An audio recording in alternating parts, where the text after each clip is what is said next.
ज्वार, बाजरा, रागी, कोदो, कुटकी यानी मिलेट्स, जिन्हें अब हम श्री अन्न के तौर पर भी जानते हैं, इन्हें प्रोत्साहित करने के लिए साल 2023 को अंतर्राष्ट्रीय मिलेट वर्ष के तौर पर मना रहे हैं। लेकिन क्या आपको पता है कि मिलेट यानी पोषक अनाज से हमारा संबंध वर्षों पुराना है। इतिहास में भी इसके साक्ष्य मिलते हैं। 3000 ईसा पूर्व सिंधु घाटी सभ्यता में भी इसके उगाए जाने के साक्ष्य मिले हैं। लेकिन 70 के दशक के बाद मिलेट उगाने का सिलसिला घटता गया और धीरे धीरे ये हमारी थाली से भी गायब होता गया। लेकिन एक बार फिर से इसे और बढ़ाने के लिए और इसके उपभोग और इसके उत्पादन को और प्रोत्साहित करने के लिए प्रयास किए जा रहे हैं। तो चलिए शुरुआत करते हैं आज के कृषि विशेष की, जो कि आधारित है श्री अन्न पर।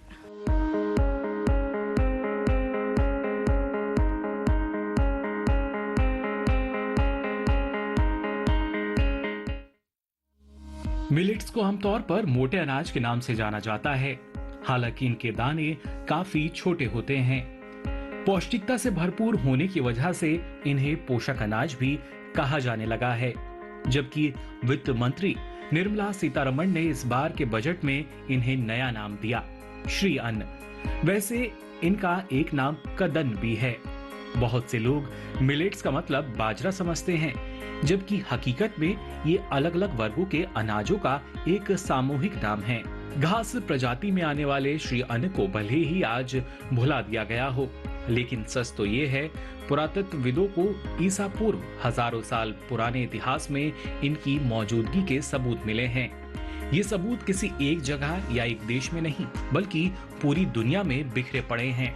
इसका मतलब हुआ कि मोटा अनाज शुरुआती कृषि मॉडल्स का हिस्सा हुआ करता था और इसका इस्तेमाल दुनिया भर में होता था। बल्कि कुछ दावों के अनुसार तो यही सबसे पुराना अन्न है। सिंधु घाटी की सभ्यता के दौरान भी मोटे अनाज उगाए जाते थे। वैसे तो इनकी तादाद काफी ज्यादा है, लेकिन हमारे यहाँ श्री अन्न की मुख्य रूप से 9 किस्में हैं। ज्वार, बाजरा और रागी के अलावा कुटकी, सामा, कंगनी, चेना, झंगूरा और कोदो श्री अन्न हैं। इसके अलावा कई छदम मोटे अनाज भी हैं, जैसे कि चौलाई। 60 के दशक तक भी हमारे देश में मोटे अनाज का बड़े पैमाने पर सेवन होता रहा, लेकिन हरित क्रांति की जरूरतों ने इसे हमारी थाली से लगभग गायब कर दिया। इसका नतीजा ये निकला कि इंसानों के शरीर में पोषक तत्वों की भारी कमी हो गई और सेहत कमजोर होने लगी। यही वजह है कि अब फिर से इन्हें प्रोत्साहित करने की कोशिश हो रही है। भारत इन कोशिशों में आगे आगे है। उसी के प्रस्ताव पर संयुक्त राष्ट्र ने साल 2023 को अंतर्राष्ट्रीय पोषक अनाज वर्ष के रूप में मनाने का फैसला किया। इसका मकसद मिलेट्स को फिर से इंसानों के आहार में शामिल करना और कुपोषण के खिलाफ जंग में हथियार के तौर पर इसका इस्तेमाल है। इससे पहले भारत साल 2018 को राष्ट्रीय पोषक अनाज वर्ष के रूप में मना चुका है। जिस तरह से आज पूरी दुनिया में मोटे अनाज को प्रोत्साहित किया जा रहा है, उससे लगने लगा है कि 2021 से 2026 के दौरान वैश्विक बाजार में इनका कारोबार 4.5% तक बढ़ जाएगा। आज 130 से भी अधिक देशों में पोषक अनाज उगाए जा रहे हैं और ये दुनिया की 1/4 से भी ज्यादा आबादी का बुनियादी आहार है।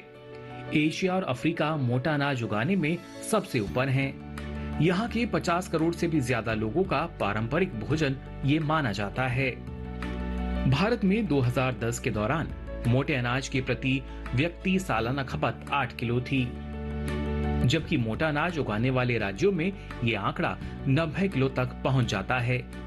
पूरी दुनिया में इस समय करीब 7.5 करोड़ हेक्टेयर जमीन पर मोटे अनाज की खेती हो रही है और उत्पादन 9.5 करोड़ टन है।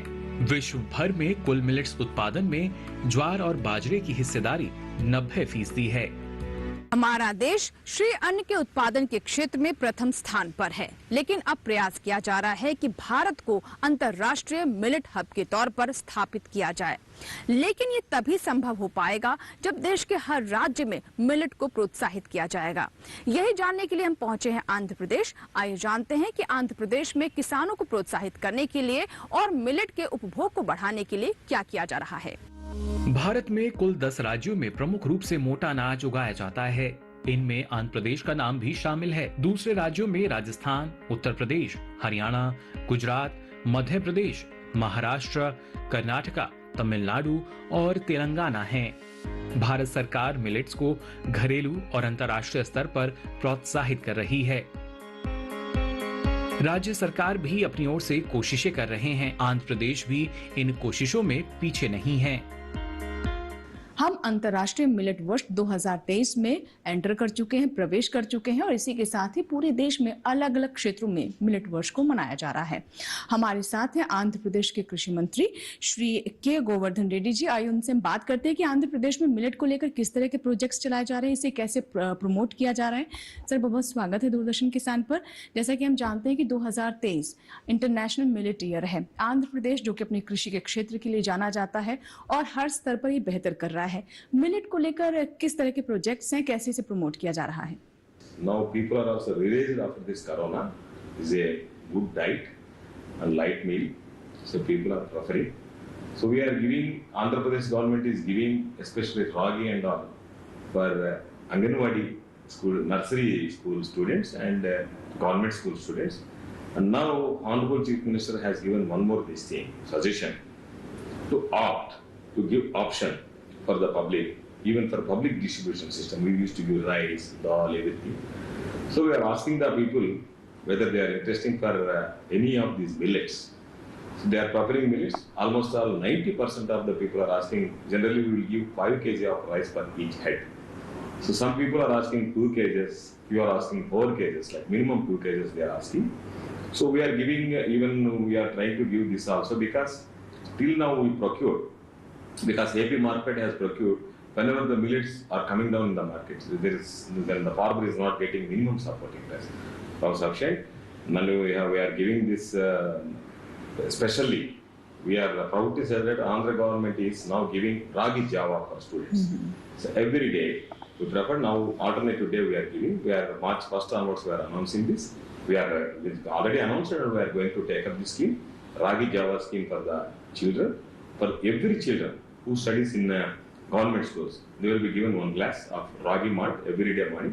That is every alternative day. Because one day we will give chickpeas, other alternative day we are going to give ragi java. That is Tuesday, Thursday, and again Saturday.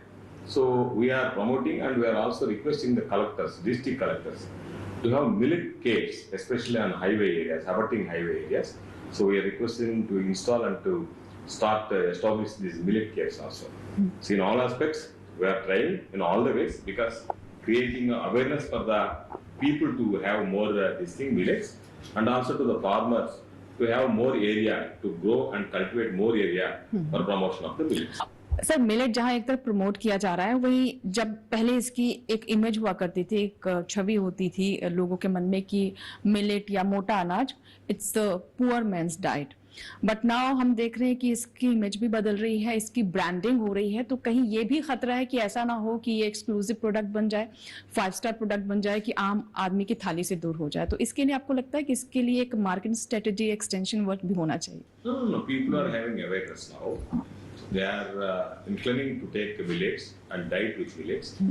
So only thing is we are now going for value addition. Apart from that, we are promoting natural farming also, especially millets in natural farming, organic this thing. We'll have more this thing. So people are preferring because now everybody is because now cancer, different type of this thing. So everybody is concentrating towards the health conscious. So when the health conscious they are concentrating, so people are now going for it and people are preferring also.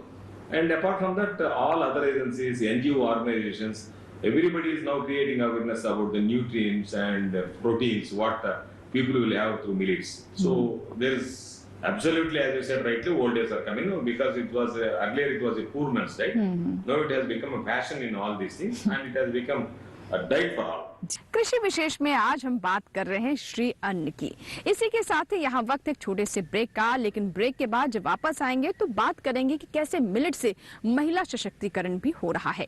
फिलहाल छोटा सा break.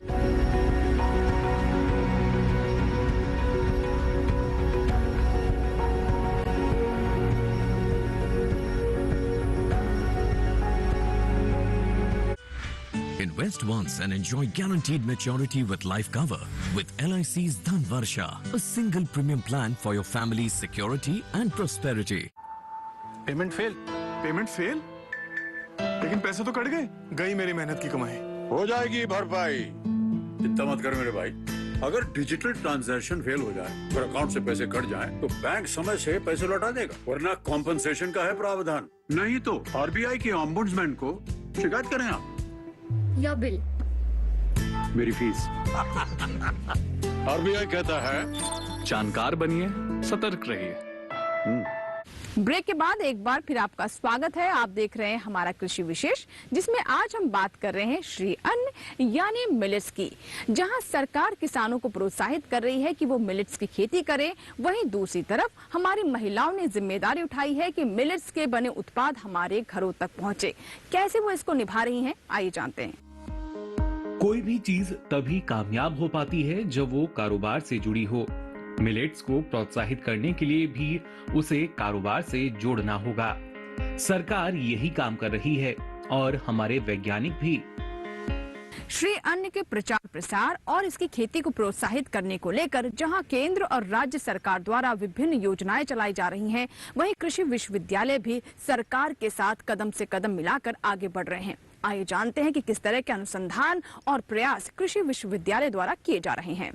Hyderabad के आचार्य NG रंगा कृषि विश्वविद्यालय में श्री अन्न पर बाकायदा शोध हो रहा है, खासतौर से प्रसंस्करण को लेकर। इस शोध में मिलेट्स से तरह तरह के उत्पाद बनाने की तकनीक विकसित की जा रही है। ऐसे उत्पाद जो आज के जमाने की जरूरतों और मांग को पूरा करते हों, जैसे बिस्कुट, पास्ता, हलवा, मफिन्स, फ्लेक्स, पापड़ और माल्ट। पोषक गुणों के कारण ही श्री अन्न को सुपर फूड कहा जाता है। आज ज्यादातर लोग मोटे अनाज की रोटी या दूसरे घरेलू उत्पाद ना तो बना पा रहे हैं और ना ही खा पा रहे हैं।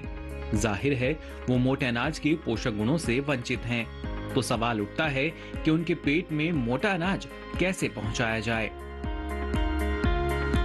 तो आइए जानते हैं कैसे इन्हें ट्रेनिंग दी गई और कितना सीखे वो भी जानते हैं सर।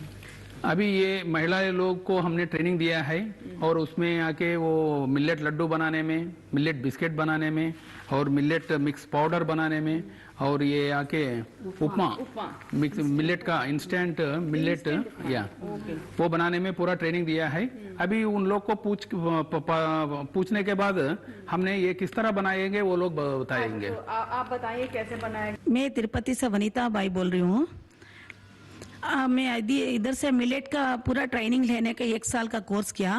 वो कोर्स सीखने में हमको ये पूरा मिलेट मिक्स पाउडर, मिलेट का इंस्टेंट उपमा जवार का और मिलेट का बिस्किट और मिलेट का लाडू बनाया हमने। उत्पाद तैयार होने के बाद अगला पड़ाव आता है उसे बेचने का। कोई भी उत्पाद बेचने के लिए बाजार की समझ होनी जरूरी है। एनजी रंगा कृषि विश्वविद्यालय में एक विशेष संस्थान मौजूद है, जहां नौजवानों को कृषि व्यापार प्रबंधन का कौशल सिखाया जाता है और श्री अन्न के उत्पाद बेचने का भी। हमारे student particularly this year is the International Year of Millets. They are taking up research work particularly in millets in terms of consumption, production, its nutritional value, and all these things they are trying to focus on and see that many number of people will go for taking millets as a part of their diet. So even last year also some of the students took research. We have a lot of millet products. So we need to think towards production first of all, at the same time good value for the farmer. That's the most important concern. Millets, nowadays we are doing most of the research on millets, especially here we are going little millet, proso millet, like that. And what's the main we have observed is in little millet the processing is very difficult. So that's why most of the people are not consuming and farmers are not raising, because the cost will raise. And we are trying to teach them that and able to adopt them to grow the millets. We need to focus more on the entrepreneurs, and for that incubation center comes into place a role. Like if any any entrepreneur comes to invest in the millets, and the incubation center will help them. And also there are many schemes like ACABC scheme that government helps to pay for startup funds and many other. बिल्कुल, तो देखिए यहाँ पे incubation centres भी है, यानी एक तरीके से युवाओं को यहाँ पर एक अवसर दिया जाता है कि वो इन सेंटर्स में आए, अपने आइडियाज जो उनके मन में विचार हैं मिलेट्स को लेकर, एग्री बिजनेस को लेकर, उसे यहाँ पर प्रस्तुत करें, और अगर उनका आइडिया जो प्रोजेक्ट है वो पास होता है तो उसके लिए फंड भी किया जाएगा। इंक्यूबेशन सेंटर में काफी कुछ उन्हें और सिखाया भी जाता है। विश्व के कुल मिलेट्स उत्पादन में भारत की हिस्सेदारी 41% है। यही वजह है कि भारत इनकी उपज के मामले में पहले पायदान पर खड़ा है। दूसरे देश इसके आसपास भी नहीं हैं। ऐसे में भारत के लिए संभावनाओं के दरवाजे खुले हैं। ऐसे में भारत के लिए अनेकों अवसर दरवाजे पर खड़े हैं।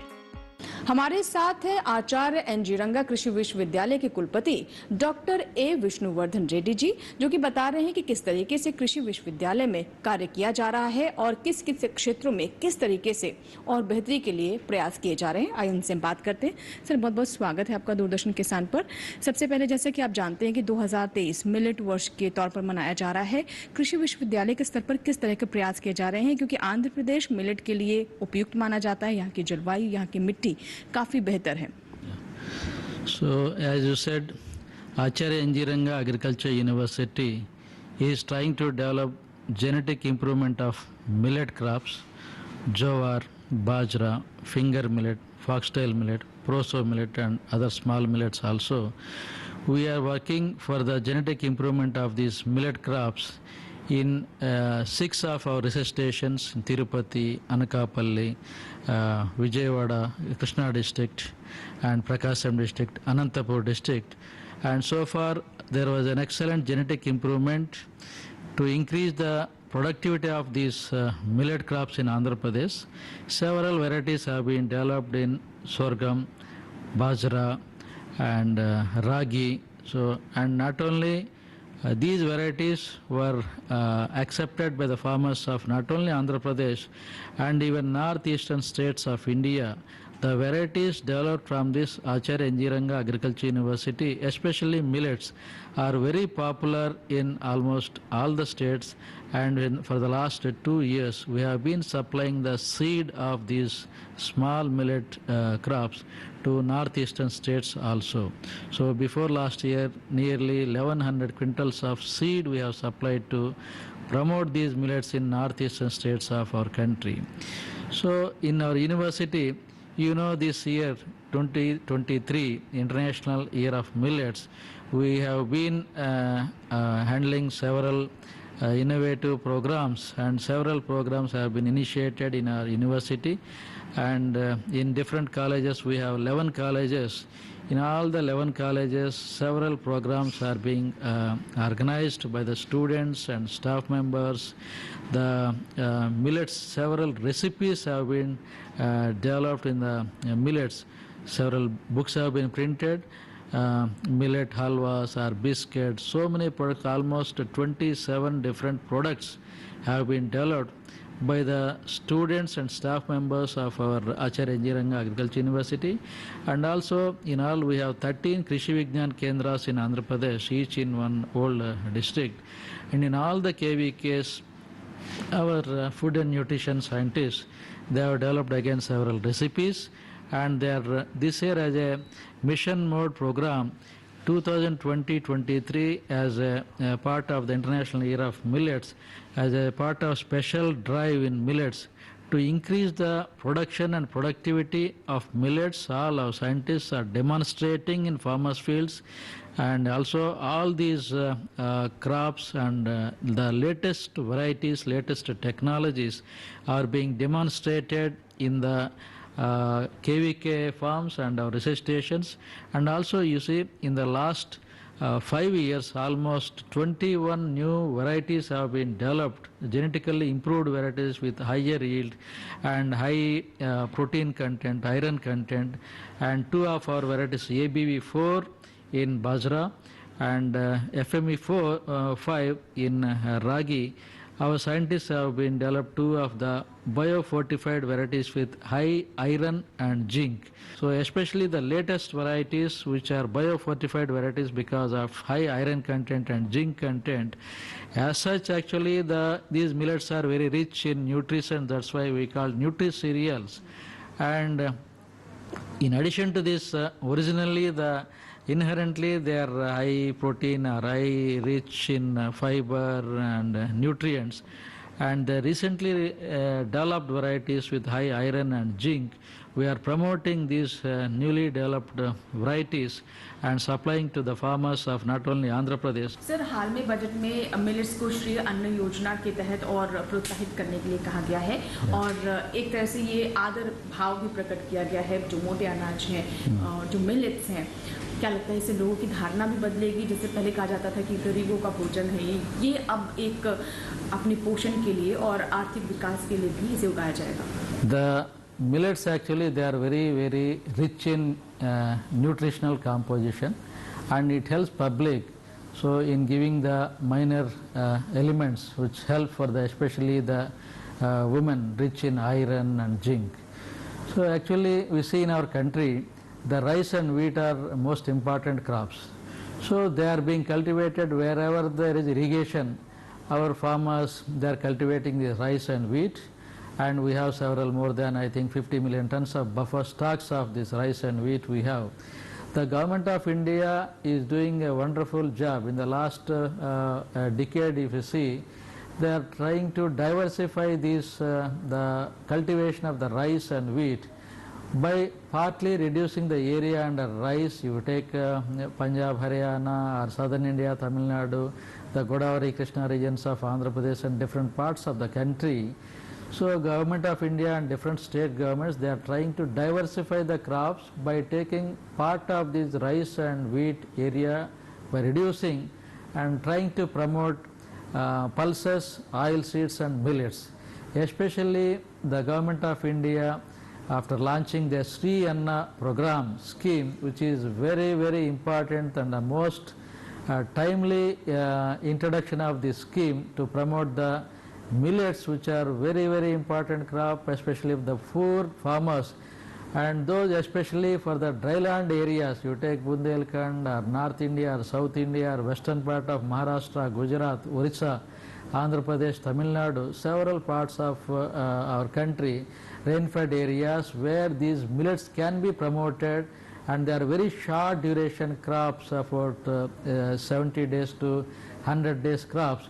So this, wherever the crops are being left as a fallows, these millet crops actually they can add to the wealth generation in the country, and they can produce, the agricultural produce, food grain production can be increased, and with nutritional factors of this population can be increased. So the government of India has taken a wonderful initiation of this introduction of this Sri Anna scheme. So I really appreciate the efforts of government of India. Not only the introduction of this scheme, the promotion of these millets in different ways, especially the entire country, the way the government of India is promoting the millets can be appreciated. पूरी दुनिया कुपोषण से परेशान है। इसका असर भारत में भी देखने को मिल रहा है। हालांकि कुपोषण के खिलाफ जंग में भारत की कोशिशों का असर साफ दिखाई दे रहा है। संयुक्त राष्ट्र का कहना है कि हमारे देश में कुपोषित लोगों की संख्या में कमी आ रही है। 2004 से 2006 की तुलना में 2019 से 2021 के बीच कुपोषित लोगों की संख्या में 16% से भी ज्यादा की कमी आई है। अगर हम लोग श्री अन्न को अपने आहार में शामिल कर लेंगे तो कुपोषण के मामलों में और भी तेजी से गिरावट आ सकेगी। तो ये था हमारा आज का कृषि विशेष, जिसमें हमने जाना कि कैसे श्री अन्न से सेहत और व्यवसाय दोनों को संवारा जा सकता है और छोटे छोटे प्रयास से बड़े बदलाव लाए जा सकते हैं। अंत में हम यही कहेंगे, खाइए श्री अन्न और रहिए प्रसन्न। आपको हमारा एक कार्यक्रम कैसा लगा? आप हमें ईमेल कर सकते हैं, हमें पत्र भी लिख सकते हैं। हमारा ईमेल पता है krishivishesh@gmail.com। हमारा पता है krishivishesh कमरा number 59A, CPC, Doordarshan, Khelgaon, नई दिल्ली 110049। आपकी ईमेल्स और आपके पत्रों का हमें इंतजार रहेगा। इसी के साथ ही कृषि विशेष के आज के अंक में आपसे लेंगे इजाजत। नए अंक में नए विषय के साथ फिर होगी आपसे मुलाकात। तब तक आप बने रहें दूरदर्शन किसान के साथ। नमस्कार। కొండలలో నెలకొన్న కోనేటి రాయడు వాడు కొండలంత